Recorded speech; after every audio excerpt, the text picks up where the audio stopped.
What they found. 300 feet under Denver Airport will haunt you forever. They told us it was just bedrock, standard excavation delays. But 300 feet below Denver International Airport, we discovered something that shouldn't exist. Something that had been waiting in the dark for centuries, shaping the underground long before humans ever walked the Colorado plains. What follows is a reconstructed narrative, built from fragments of possibility and the kind of fears that live in the spaces between official explanations.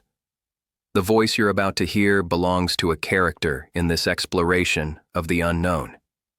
My name is Lieutenant Colonel James Mitchell, U.S. Army Corps of Engineers. For 28 years, I carried this knowledge. Now, facing retirement, I'm sharing what might have been found during the construction of Denver International Airport between 1989 and 1995. What I'm about to describe contradicts every official report, every public statement, every explanation given for the airport's construction delays and massive cost overruns. According to official records, we encountered unexpected geological formations. According to this account, we encountered something far more unsettling. The Denver International Airport project began in 1989 as straightforward construction. Replace Stapleton Airport with a modern facility. The timeline, 5 years, $1.7 billion budget. Simple engineering challenges, we assumed. I was assigned in March 1991 as Senior Geological Engineer. My team oversaw excavation of underground infrastructure, baggage systems, utility tunnels, maintenance areas, and the extensive network of service corridors beneath the airport. The first anomaly appeared in July 1991, 60 feet down during excavation for the main baggage processing center. Our drilling equipment hit what reports described as an air pocket.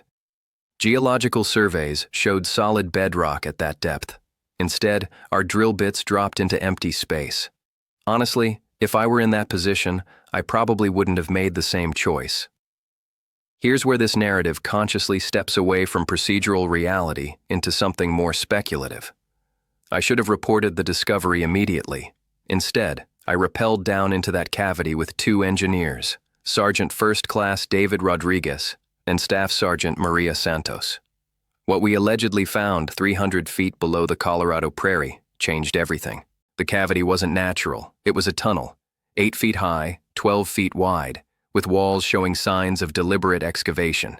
But the tool marks weren't made by human equipment. The cuts were too smooth, too precise, following geometric patterns that seemed almost organic. The tunnel extended beyond our flashlight range. The floor was covered in fine dust that recorded every footstep with clarity. And in that dust, we found tracks. Not human tracks, not animal tracks. Something else entirely. The impressions were roughly oval, 18 inches long, with 5 distinct marks at the front. They appeared fresh, as if whatever made them had passed through recently. Rodriguez counted at least 30 tracks heading deeper into the system. "How long has this tunnel been here?" Santos whispered, her voice echoing strangely. According to geological surveys, this area had been solid bedrock for millions of years. According to the evidence before us, something had been actively modifying the underground structure. We followed the tunnel eastward for 200 yards before it opened into a larger chamber. What we discovered there defied assumptions about the natural history of the Denver area. The chamber was massive, roughly the size of a football field, with a vaulted ceiling disappearing into darkness. The walls showed the same strange excavation patterns, suggesting whatever created this space possessed intelligence and considerable time. The walls weren't empty. Carved into the stone were symbols, not primitive petroglyphs. These symbols were complex, mathematical in their precision, arranged in patterns suggesting sophisticated understanding of geometry and engineering. What follows represents interpretation filtered through fear and wonder rather than technical documentation. I took photographs, documentation of the tunnel system, the tracks, the symbols, evidence of a discovery that would rewrite understanding of who or what had been beneath the American West before European settlement. When we returned to the surface after 4 hours underground, I contacted my superior, Colonel Patricia Hayes, requesting emergency briefing. Within 2 hours, Hayes arrived with personnel I didn't recognize. Not Army Corps, not standard military. These were specialists in containment and information management. The chamber was sealed within 48 hours. Official reports described an unstable geological formation posing structural risks. Excavation was redirected, new tunnels dug around the discovery site, but the discoveries didn't stop. Over 18 months, we encountered the tunnel system 7 more times. Each excavation seemed to intersect with more tunnels, more chambers, more evidence of extensive underground modification by unknown occupants. The construction delays weren't bureaucratic incompetence or engineering challenges. They resulted from repeated attempts to work around a vast underground network that something had spent considerable time creating. By early 1993, the scope was undeniable. The tunnel system extended for miles in every direction. Ground-penetrating radar revealed a complex network of passages, chambers, and what appeared to be deliberate structural supports. Colonel Hayes received new orders. Rather than excavating around the tunnel system, we were instructed to contain it, seal it completely, bury it so future excavations would never accidentally breach the barriers. This is where I personally wouldn't have taken the risk. The sealing operation began in March 1993 and continued nearly 2 years. We poured thousands of tons of concrete into tunnel entrances, filled chambers with expanding foam, installed multiple layers of steel reinforcement. Official explanation blamed weather delays, labor disputes, and design modifications. The reality was that we were engaged in the largest containment operation in Colorado's history. But something was fighting back. Throughout 1993 and 1994, sealed entrances repeatedly failed. Concrete barriers developed cracks overnight. Steel reinforcements showed signs of stress our engineers couldn't explain. Morning inspections revealed barriers installed the previous day had been compromised or partially removed. Santos reported strange sounds from below during night shifts, rhythmic scraping, like something large moving through confined spaces.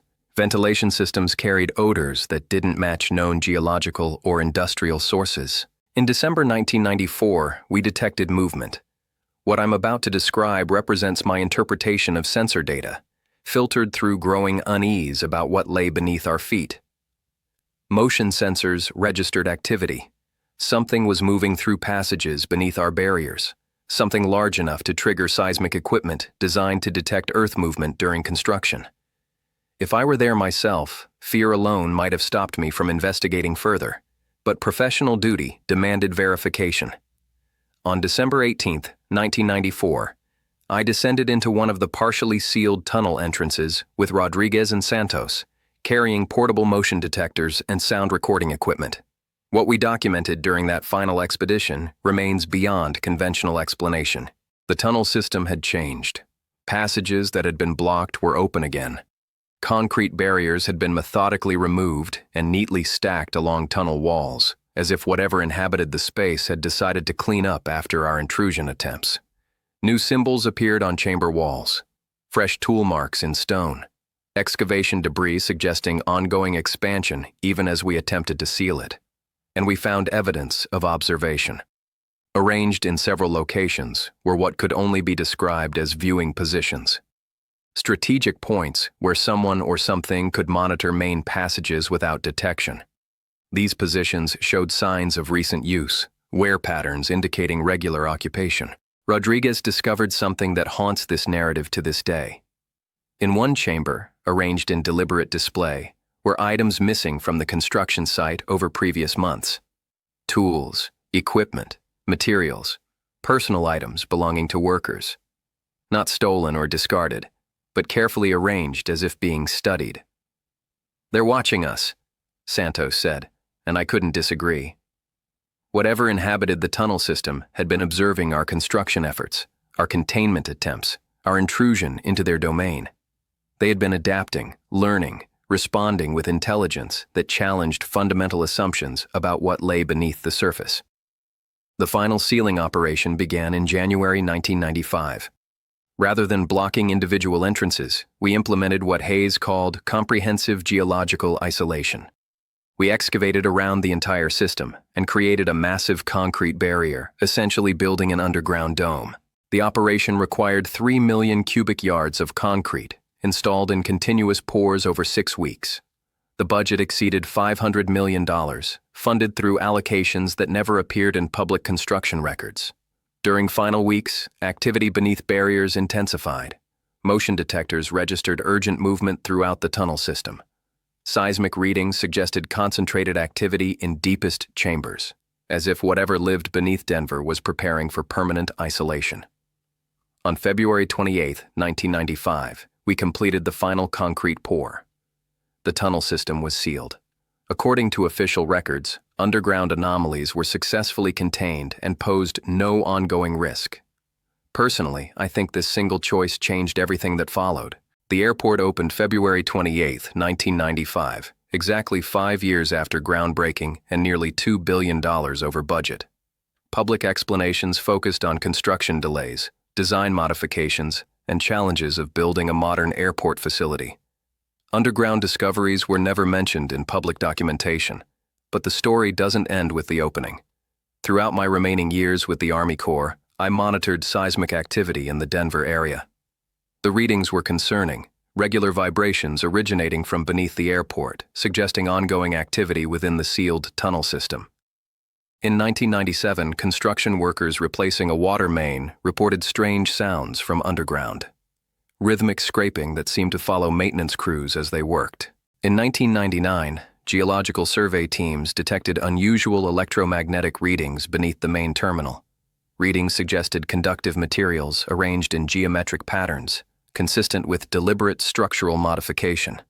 Security personnel mentioned regular encounters with acoustic anomalies during overnight shifts, sounds originating from below the airport's lowest maintenance levels, voices speaking in unrecognizable languages, rhythmic tapping following specific patterns. Maybe I'm overly cautious, but I wouldn't have assumed concrete and steel could permanently contain whatever we found beneath Denver. By 2010, I had documented over 40 incidents of anomalous activity associated with the sealed tunnel system. Motion detection, acoustic readings, electromagnetic signatures, and personnel reports suggested that whatever inhabited the space remained active and aware. The implications were unsettling. If containment efforts had failed to prevent ongoing activity, what else might we have missed? How extensive was the underground network? How long had it existed?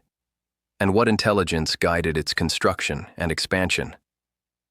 This part of the story always makes me stop and think about what we really know about our own continent's history. Most disturbing was the possibility that containment attempts had achieved the opposite result. By sealing the tunnel system, we may have forced whatever lived beneath Denver to adapt, to find new routes, to expand their underground presence in ways we couldn't monitor or predict. According to this narrative, the underground entities weren't random phenomena. They represented a coordinated presence beneath large portions of the American West, a civilization or infrastructure network that had existed long before European settlement and continued to expand despite containment efforts. Since 1995, seismic activity beneath Denver International Airport had increased steadily. The sealed tunnel system showed signs of expansion, with new passages apparently being excavated beyond containment barriers. Most concerning were electromagnetic readings. Since 2005, sensors detected regular electromagnetic pulses originating from beneath the sealed system. The pulses followed specific patterns, repeated sequences suggesting communication or coordination between different sections. In 2015, similar electromagnetic signatures were detected at 17 other locations across Colorado, Utah, and New Mexico. All locations were sites where underground tunnel systems had been previously discovered and contained. The implication was undeniable. The various underground networks were communicating with each other. If I were in their place, I probably would have taken a completely different approach to managing this discovery. Rather than attempting to contain or ignore the underground entities, we should have attempted communication.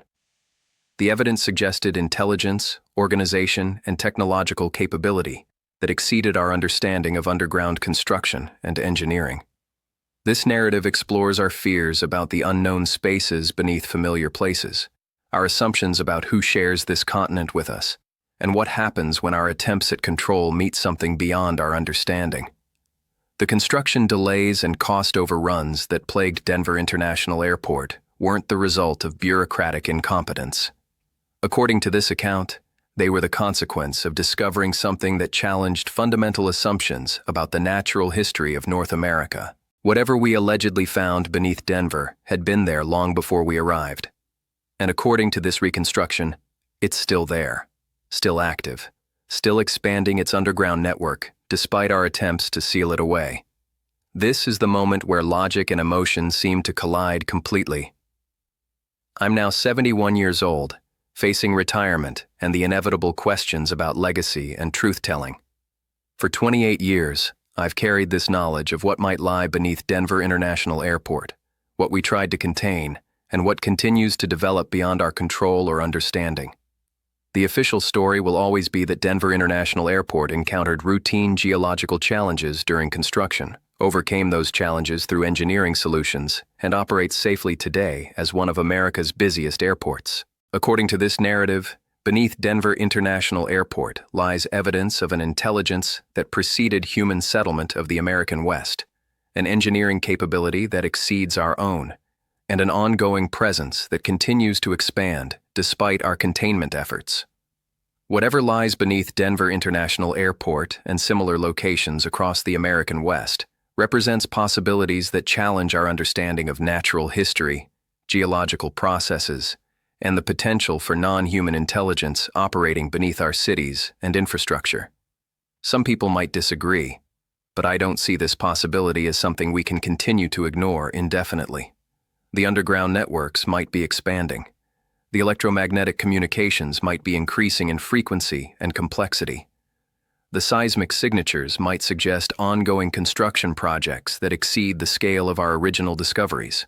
By 2017, I had compiled what I privately called the Denver Files, a collection of incident reports, personnel testimonies, seismic data, and electromagnetic readings spanning over 2 decades.